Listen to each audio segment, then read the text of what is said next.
Good morning, folks. I appreciate you coming by to watch this video. Today is August the 16th, 2020, and I just want to do a little follow-up video about the range trip I made last weekend. A good friend of mine went along with me, and we just went there kind of to enjoy the day, do some shooting. Not ready to accomplish a whole lot, but I did take some of the factory ammo that I got for the 6.5 Grendel and some of the hand loads that it made in video number 2 of the Grendel series.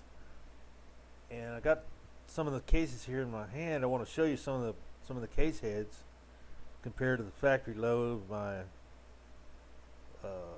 hand loads. And the ones on your left are the factory loads. Those are Hornady 123 grain SSTs, and the ones on your right would be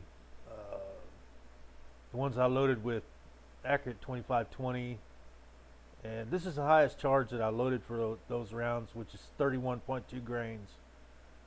The primers on those are CCI 400s, and you can see there that the centers of all the primers, even on the factory loads, they're a little bit on the flat side. They look a little hot, but there's no cratering of the primer strikes. The edges are still kind of rounded on all of them. So I'm kind of liking what I'm seeing here. It's pretty good for the first outing on the Grendel, or with this barrel in the Grendel anyway. So I may go back and load up some more of those and just shoot them and see how they do for a while. The accuracy wasn't bad. Factory loads, I was a little disappointed in those. I got at 100 yards, the groups were all in the 3 to 4 inch range, and I really don't blame that on the ammo. The gun barrel is brand new, wasn't even broken in yet. When I got to the range, what I did was took some of this Wolf ammo, and I fired 9 rounds at 25 and 50 yards just to get the scope kind of zeroed. And those were having a little issue when I was trying to shoot those. I planned on catching all my brass with a brass catcher, so I went ahead and put it on there. And I think what was going on is I didn't have it really adjusted right, and I was having a little problem with the ejection because of they were hitting the metal wire that holds the brass catcher open.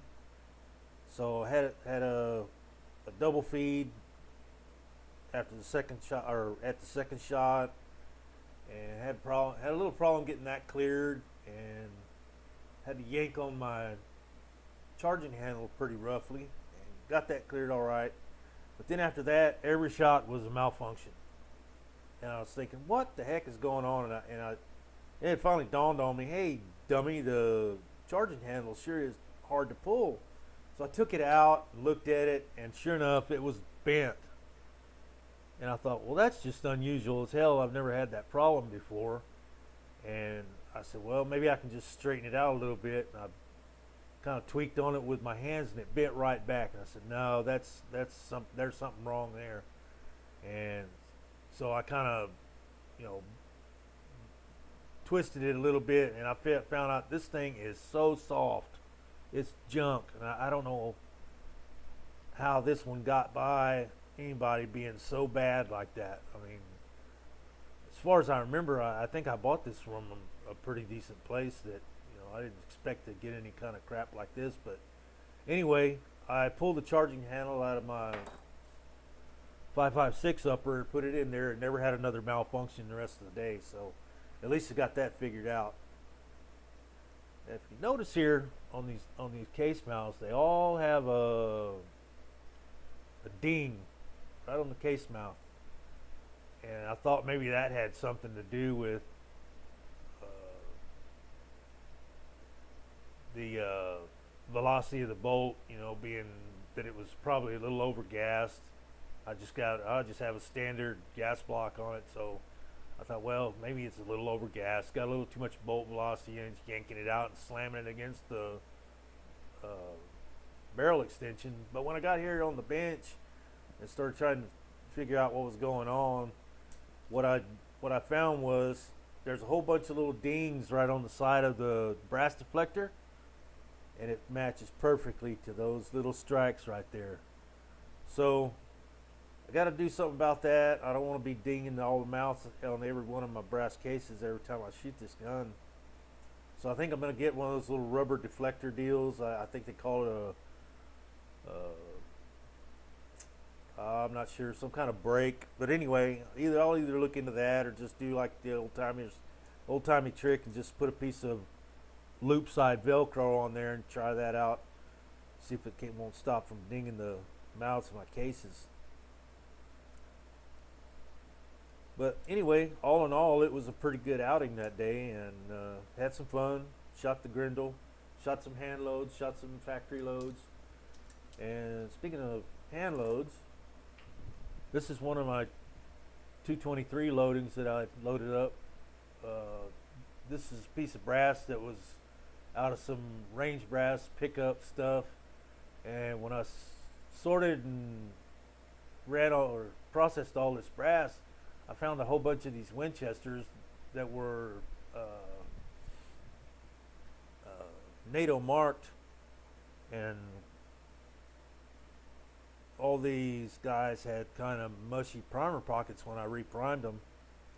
And I mean, they weren't really bad, but I just decided, well, this will be the last time I'm going to use these. So I loaded up 50 of them with 26.8 grains of CFE 223, and they turned out to be pretty good shooters.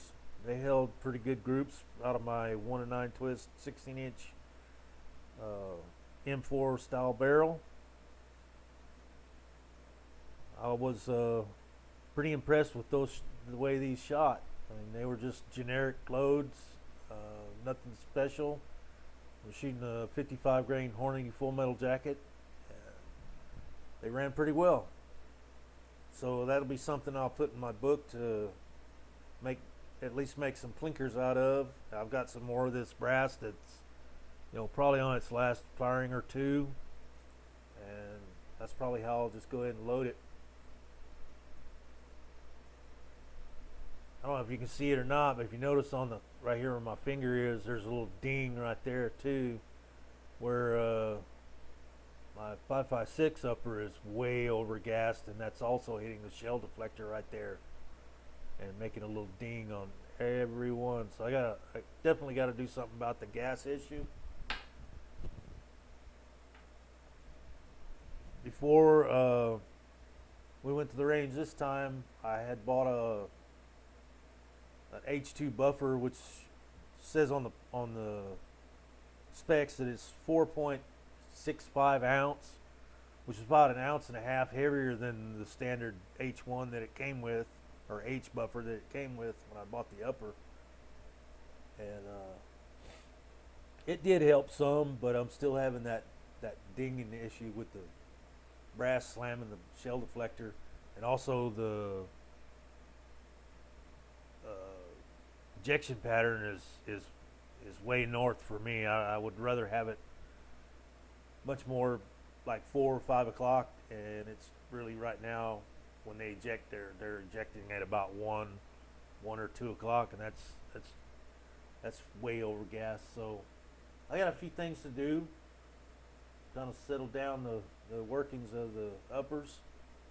But overall, I was real pleased with the Grendel. Shot really well for brand new barrel right out of the box. And this is not an expensive barrel either. I think I may have mentioned it before. It's just a 20-inch heavy profile fluted barrel from Bear Creek Arsenal. Of course, they say if you got the right ammunition, it'll shoot 1 MOA or less, and they guarantee it will. So we'll be working on that, see how close we can get in the future to getting down to that 1 MOA. And I've got a new charging handle on the way, and I also have a adjustable gas block. So next time out, maybe we'll have a little better luck not slamming around our brass taking care of it a little bit better. Anyway, just a little update. I just wanted to post that, and